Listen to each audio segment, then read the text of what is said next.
Hi, I'm John Schroeder, and welcome to another edition of Cayce Clips. I want to discuss the reasons why it seems like everyone who remembers a past life seems to have always been somebody famous. I'll use some rough statistics from the Edgar Cayce readings to help us to bring this into focus. Cayce gave about 2,500 what we call life readings. That's where the past lives of the questioner were told to them through the questions that they asked. A couple of books published by the ARE Press, which is the organization that survived and still promotes the Cayce readings, the ARE, it briefly covered 200 famous past lives from those 2,500 life readings. Now, I'm defining famous as being that of an account that was written down of their past lives and was passed down through history.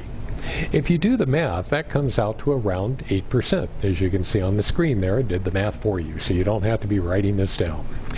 While that number may surprise many people who discount reincarnation because everyone claims to have been someone famous, it's still pretty high.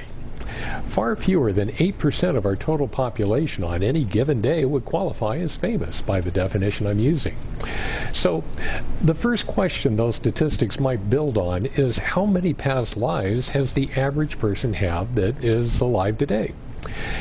The only definite number the Cayce readings offered is not a lot of help.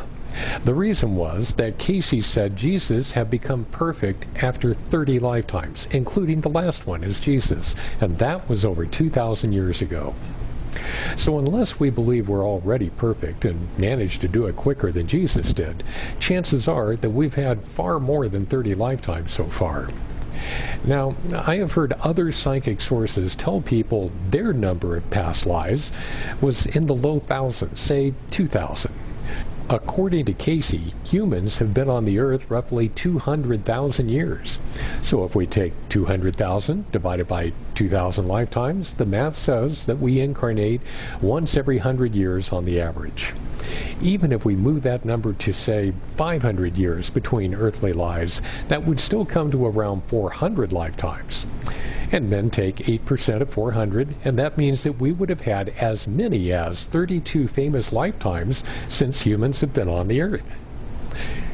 Obviously, these numbers are just trying to reduce an impossible question down to a manageable size to answer it. There's no hard data available, and many people do not believe in reincarnation in the first place.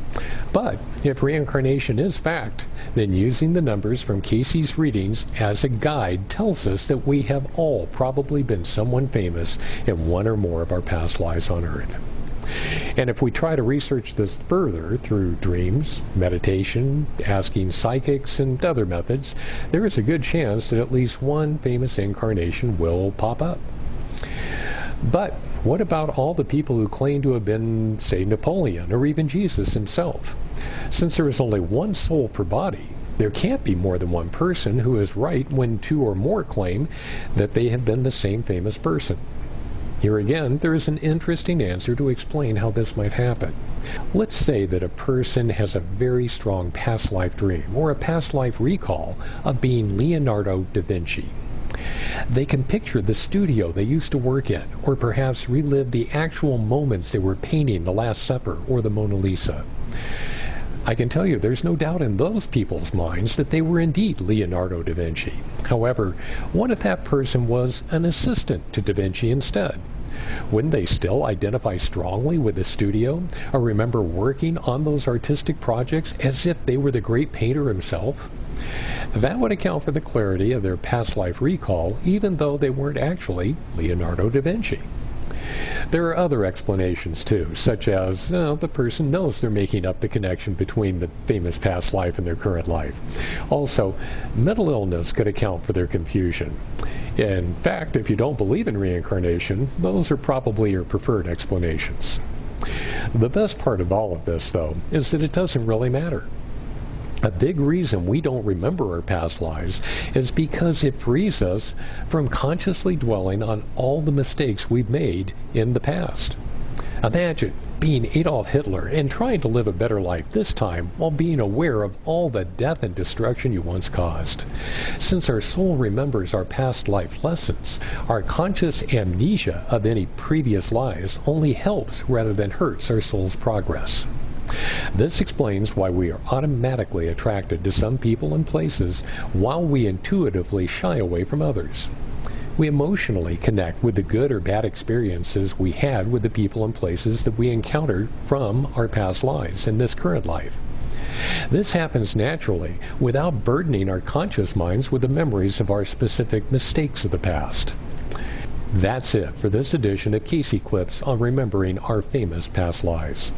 We welcome questions or comments on this YouTube channel's bulletin board, and we respond to them quickly. Our next video clip will cover specifics on how our souls choose the families, talents, and circumstances we will work with in our upcoming incarnation. Until then, remember, God loves you with an everlasting love, and there is no one more special to God than you. That's not an egotistical statement. It's true of every single one of us.